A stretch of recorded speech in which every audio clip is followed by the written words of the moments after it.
Quelle est la meilleure attitude à avoir dans cette situation?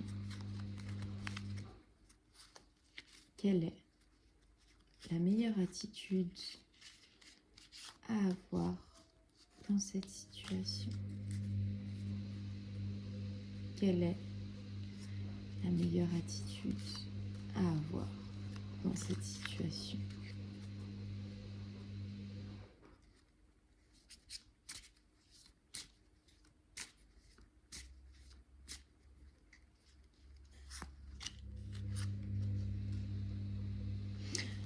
On va regarder...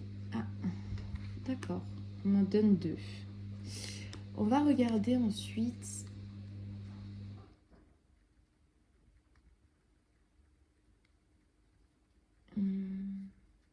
J'hésite entre 2 questions.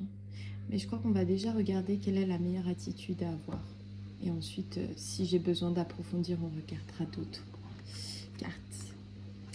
Faire tomber le téléphone dans les toilettes. D'accord. L'attitude qui me vient tout de suite, c'est de ne pas fuir ce que vous vivez dans cette situation. Toute forme de fuite ne sera pas la bonne attitude. Donc on vous dit, ne vous réfugiez pas sur les réseaux sociaux à scroller toute la journée. Ne vous réfugiez pas dans une série Netflix toute la journée. On vous dit de faire face à votre situation, de faire face à vos malheurs. Allez-y, une bonne fois pour toutes, même si on y revient assez souvent la plupart du temps. Le conseil dans votre attitude, c'est d'être conscient de ce que vous vivez et de ne pas fuir.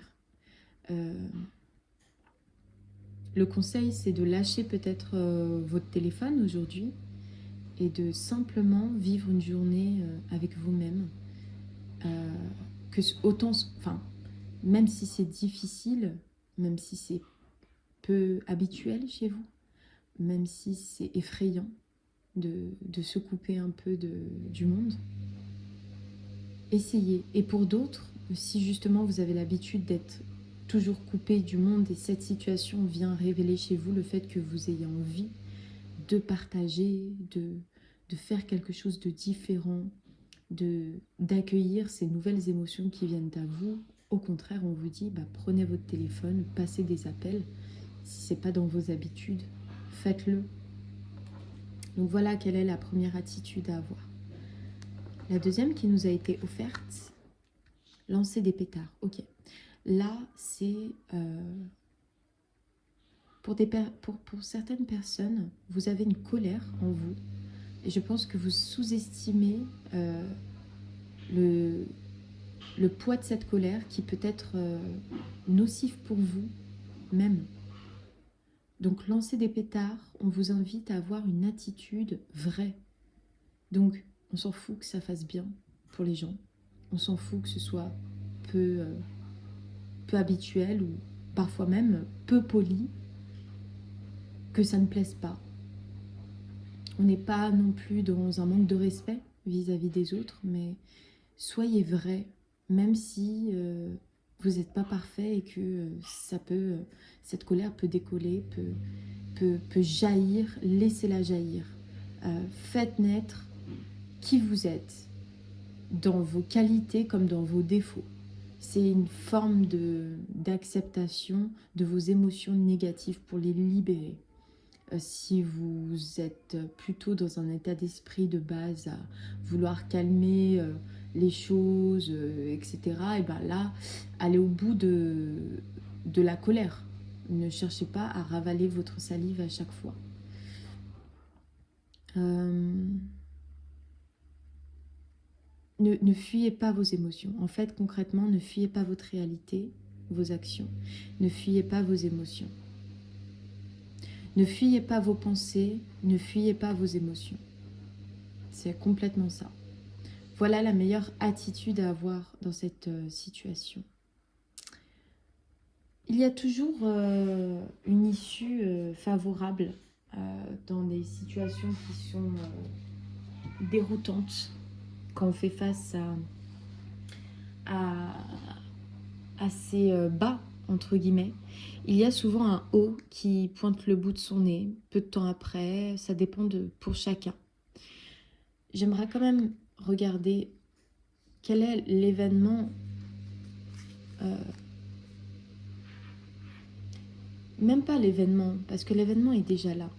Quelle est l'attitude positive que ça vient soit renforcer, soit créer en vous? Quelle est l'attitude que ça vient soit renforcer, soit révéler chez vous? Parce que je tiens à le préciser, cette situation actuelle n'est pas facile pour tout le monde, je pense. Allez, on va regarder.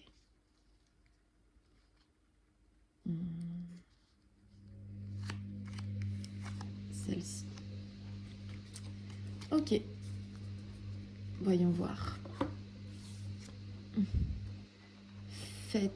Faire une bataille de Bombao. Ouais, ok.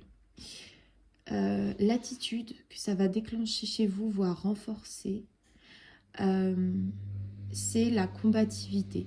Pour certains, c'est la combativité, la persévérance et la force intérieure. C'est un événement qui vient renforcer tout ça dans votre attitude. Donc peut-être aussi des personnes qui sont plus ou moins constantes.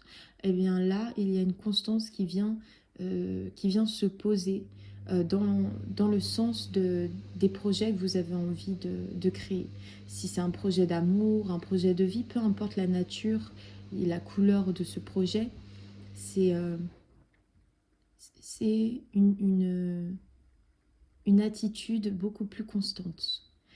Pour d'autres, c'est aussi une compréhension, une attitude beaucoup plus protectrice vis-à-vis de vous-même qui se déclenche. Je pense pas que c'était déjà là depuis très longtemps. En tout cas, c'est encore un peu fragile. Et cette situation vient renforcer chez vous cette capacité à vous protéger, à vous nettoyer et à purifier votre corps, votre esprit, votre lieu.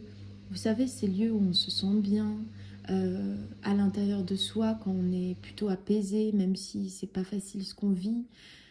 On ne se laisse pas aller dans le néant, le chaos. Et bien là, j'ai des personnes qui savent un peu plus se protéger et qui ne baissent pas les bras en fait, qui ont compris, qui comprennent de plus en plus l'importance de l'importance de prendre soin des énergies qui nous entourent, qui font partie de nous, et de se rendre compte que ça joue énormément sur la qualité de notre vie.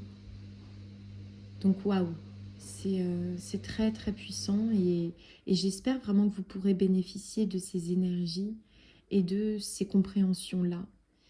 Voilà, je vous retrouve très bientôt, ne vous faites pas de soucis et je vous souhaite une bonne journée.